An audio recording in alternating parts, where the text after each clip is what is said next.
This is Beyond Species, a podcast exploring issues around speciesism and the struggle to dismantle it.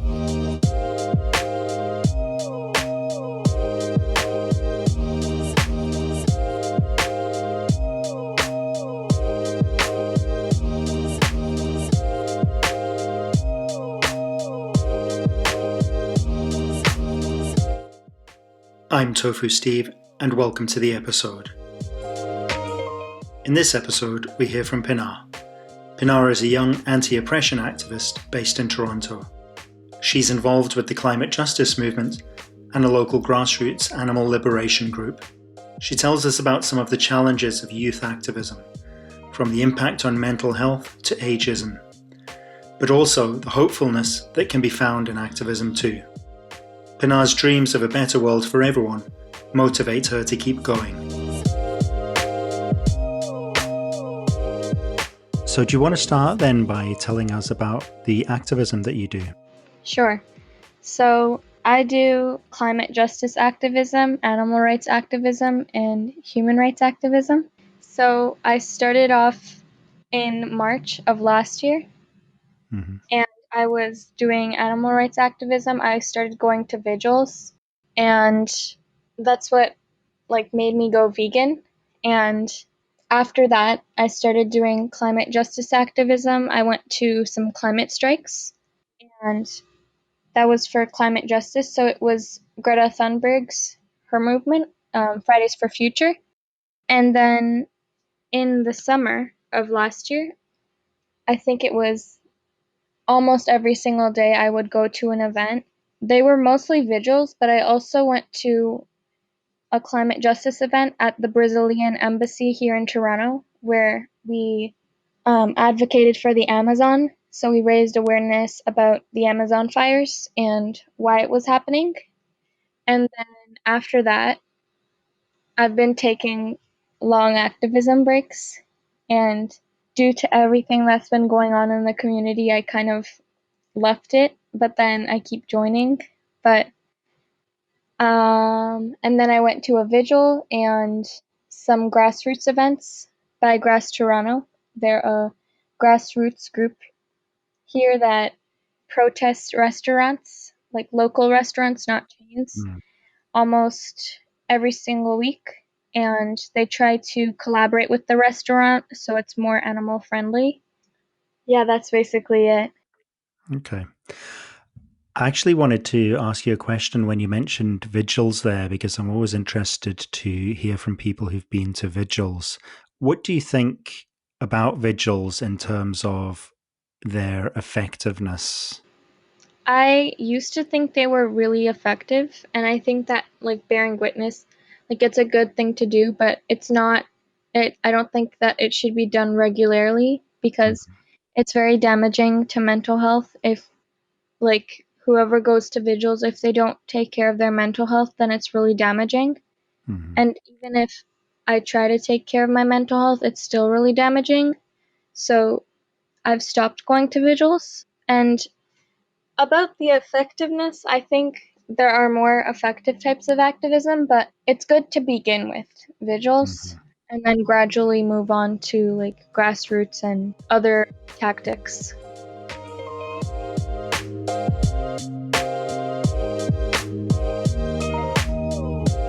What are the climate justice groups that you were involved in?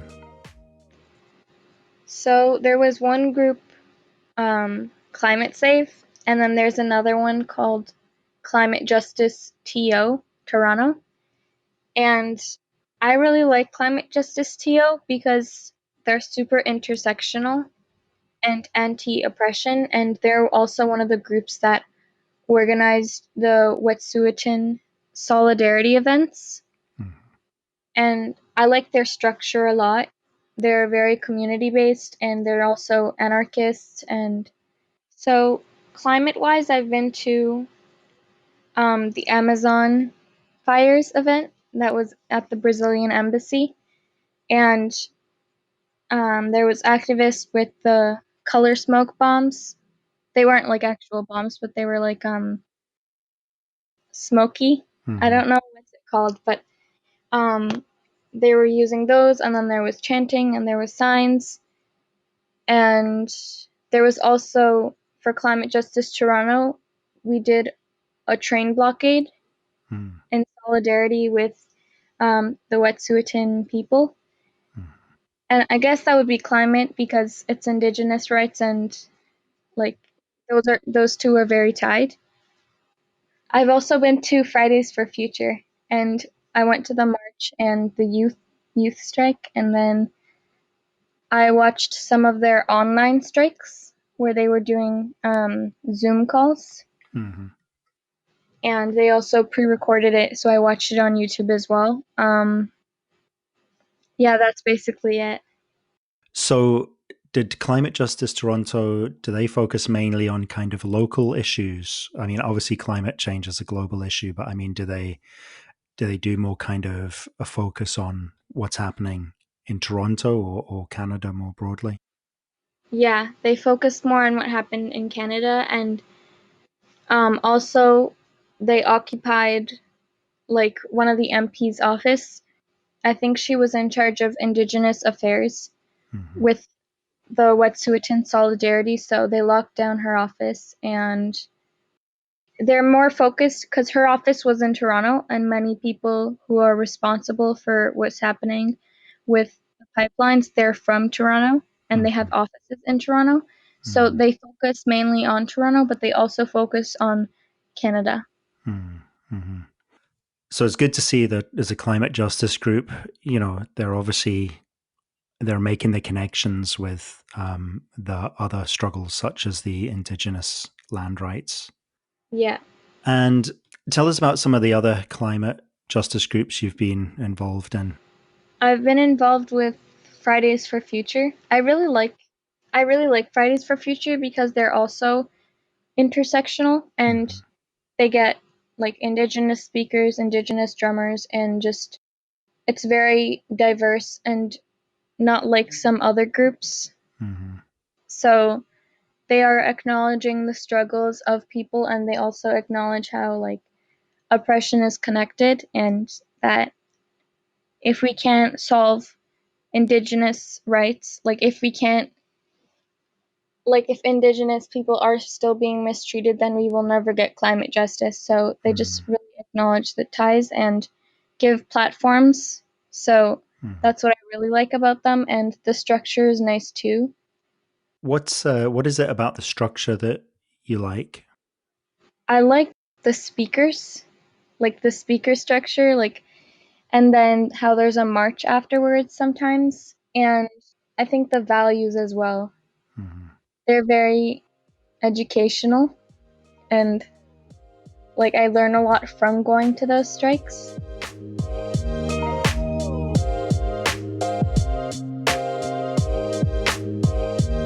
So you'd mentioned that you'd kind of do activism and then you take a step back and then you go back into it again. And you said that was due to some of the problems within activism. Do you want to say some more about that? Yeah, sure. So I actually left the problematic groups, and for the other ones, I'm not in it. So I kind of left the mainstream vegan movement because of the problematic organizations, and Toronto is really bad considering the non anti oppression. Like, there's a lot of anti intersectionals, and they're just kind of oppressive, or not kind of, but they're really oppressive. So I don't want to be associated with those people, and I think that it's damaging to the animal rights movement, and we're not going to get animal liberation if people are being oppressive to humans. That's what I think. And some people who I thought were comrades, I guess, they just turned out to be anti intersectional after everything that went down. I made a Facebook post about, like, are you anti intersectional or intersectional, and why? And everyone, like, many people showed their true colors, so I had a lot of people to unfriend. I also got some like mean messages from people, so I kind of blocked them. But I just don't feel safe like in many of the events. So that's one of the reasons why I left. Okay. So you've moved then more into kind of, you prefer the grassroots group, Yeah. and you're involved with the grassroots group, Grass Toronto. Yeah. Do you want to tell us some more about like what they do and how that's organized? Yeah, sure. So it's women led, and it's more customized to Toronto. So that's why I really like that they're not going for the chains, because I don't find that really effective. But the organizers and just the way it's structured is super effective, because they do outreach and they're super educational. They have signs, they have chanting, and they have like leaflets and booklets and Mm-hmm. a bunch of different resources that help people. Was there anything about the way they organize that makes you feel it's that like what I suppose what I'm trying to get at is, what do you think makes it a safe space as compared to the other groups that you might have been a part of? The organizer, like, she's really kind, and she always like explains how she's protective, and she's really protective of me. So one time there was a protest, and we protested like an ice cream shop, and Mm-hmm. they were mocking cows.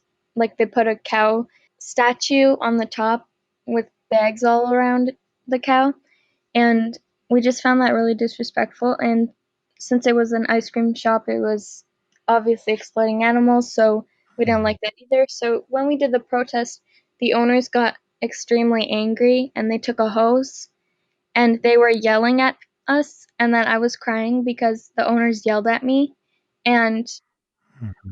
I kind of like I got really nervous and anxious, and then the organizer gave me a hug and said, like, "Don't worry, you're all right." And she was just reassuring me. And then there was a bunch of kids like at this protest, so Mm-hmm. the owners, due to their, I don't know what happened, but they took a hose and they started spraying us with a hose.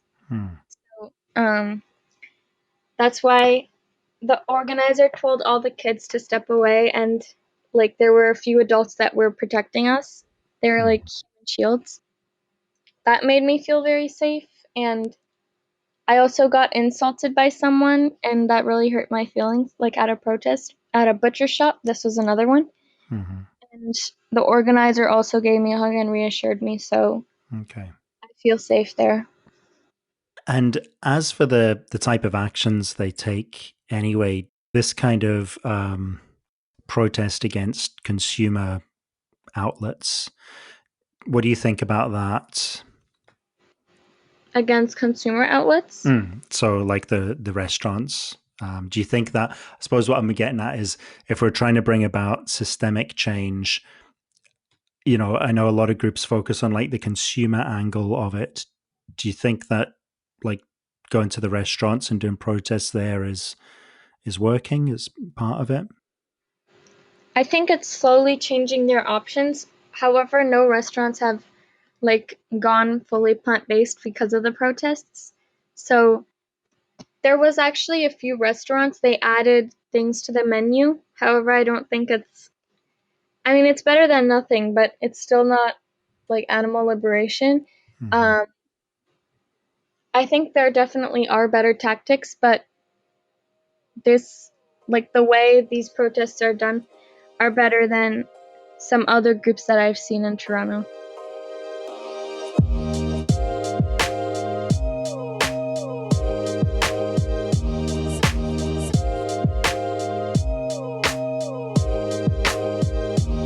Going back to the wet sweat and stuff, what's the latest situation with that, with it being the lockdown and so on? Because I guess that could be a good opportunity for these oil companies and the government to just, take advantage and push these pipelines through and things.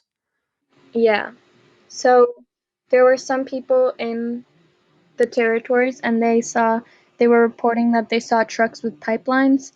And then it was later reported that Coastal GasLink is building the pipeline during the pandemic. So they're taking advantage of the pandemic to make the workers work on the pipeline. And they know that we can't organize during COVID. So they're taking advantage of it. And they're going through with the pipeline. What do you think people can do to kind of stop that from happening? Because there's been before the lockdown, there was like the train blockades and the protests. Are these having an effect in Canada? Are people waking up? The blockades made like many people angry, Mm-hmm. but it actually was effective because the trains were blocked, meaning the cargo. So it could have possibly been materials for the pipeline. So it was slowed down, but I think if there wasn't a pandemic now, there would be a really good chance to stop the pipeline from happening. Mm-hmm. Because of the blockades and they because of like how effective they were, and they stopped the trains and they had to take a longer route, which meant more time to organize and more events. Mm-hmm. Um, However, there was a bunch of like citizens in Toronto. They got really angry, and even on the comments of the post, there was many trolls. So Mm-hmm. yeah, they just they were in a capitalist mindset, a capitalist colonial mindset. They had no regard for indigenous people. They were just like, oh, you're destroying people's livelihoods. People have places to go. Like, you're destroying their lives. Mm-hmm. So, yeah. But there were some concerned citizens were joining, but it was mostly activists.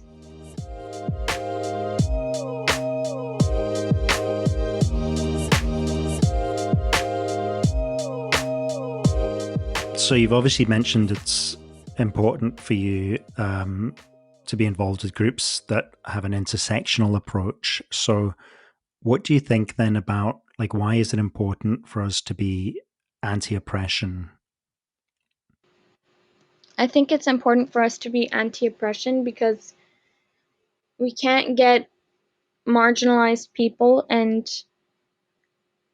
we can't get our movement will never grow, and also we can't get animal liberation in a racist world. We can't get animal liberation in a misogynistic world. So we need to abolish all oppression, and that's how we'll get animal liberation. Mm-hmm. Very nicely said. Um, I've just seen a post today, actually, by the Usual Offenders Anonymous for the Voiceless. Yeah. Have you seen that one? Was it the one with the pig? Yeah, with the pig's head. Yeah. I was confused because some people said it was a latex mask. Mm-hmm. I saw a lot of disturbing posts about it. Like people were saying, "Oh, I don't care about George Floyd," but Mm-hmm. he probably wasn't vegan. So I Mm-hmm. found that kind of disturbing. I don't agree with calling cops pigs, but also like when we speak metaphorically about like animals and then we compare them to black people, I don't think it's a good idea to compare oppressions because that kind of traumatizes people. Like especially when people use the Holocaust.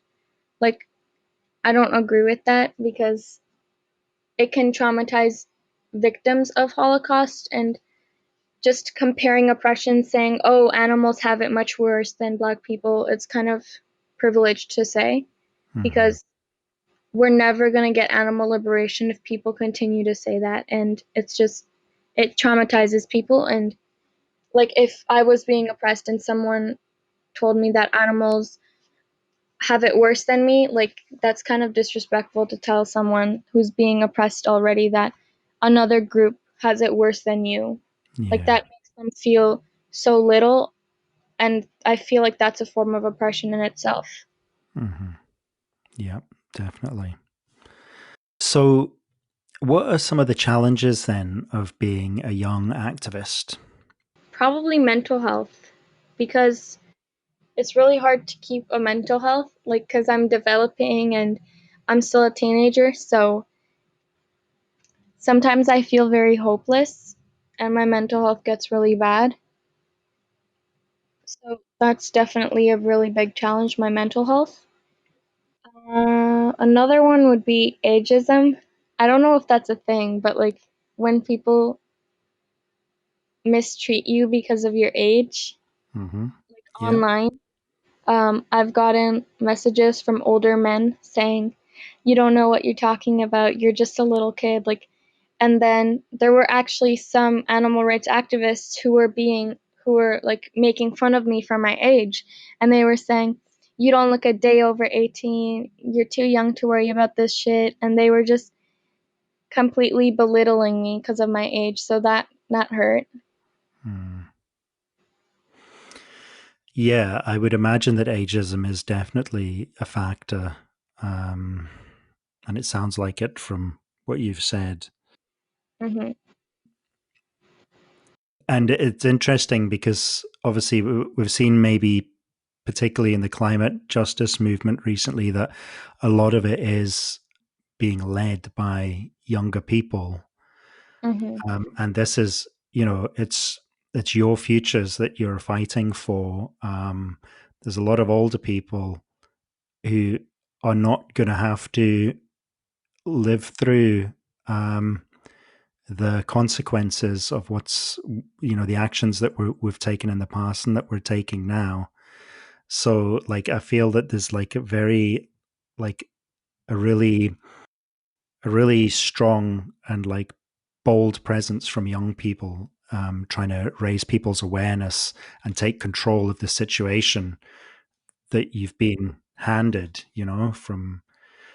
from the older generations who have kind of just let these things happen and let the world drift into a very bad place. So what keeps you motivated then to keep going? This is gonna sound like kind of bizarre, but my dreams actually motivate me. So I get a lot of dreams imagining like a really nice world where there is no racism, there's no misogyny, and there's no speciesism. Also exploring nature. So on terms of environmental justice and climate justice, um, going to the park and seeing like how beautiful nature is, that really motivates me because it's like, wow, like I don't want this to be destroyed. It's so beautiful. So that motivates me. And as I said before, I get dreams about like a world that I want to see Mm-hmm.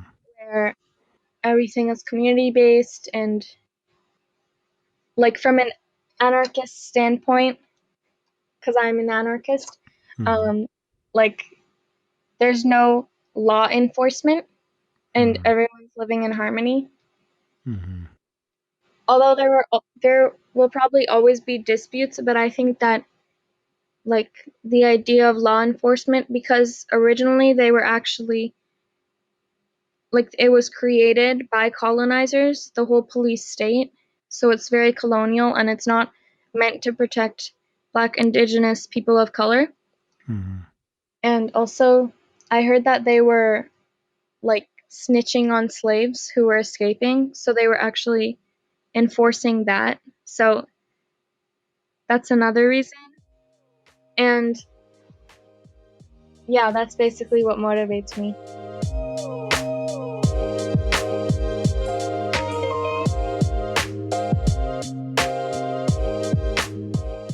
So, what about the future of your activism then? If you want to tell us what your plans are for that.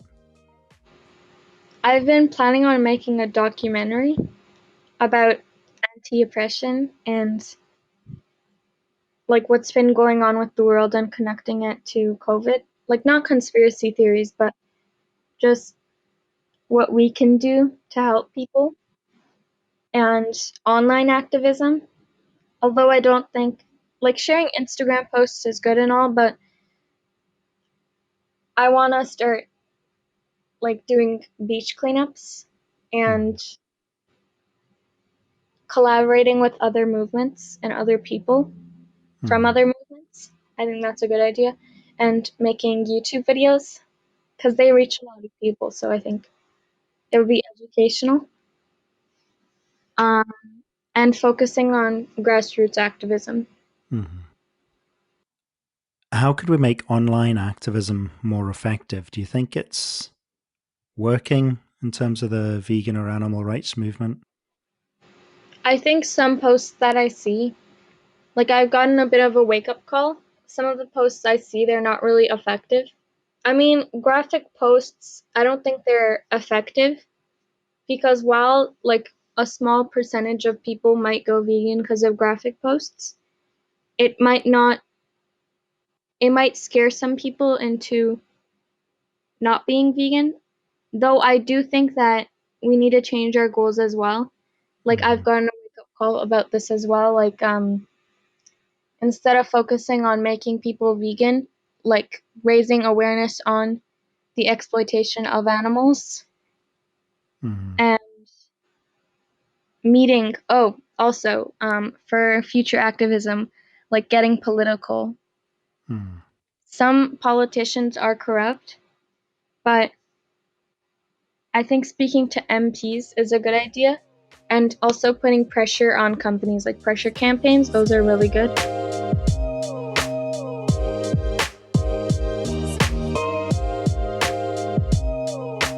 Okay, going back to youth activism then, what can we do to empower youth activists? People could do what you're doing right now, like giving us a platform to speak.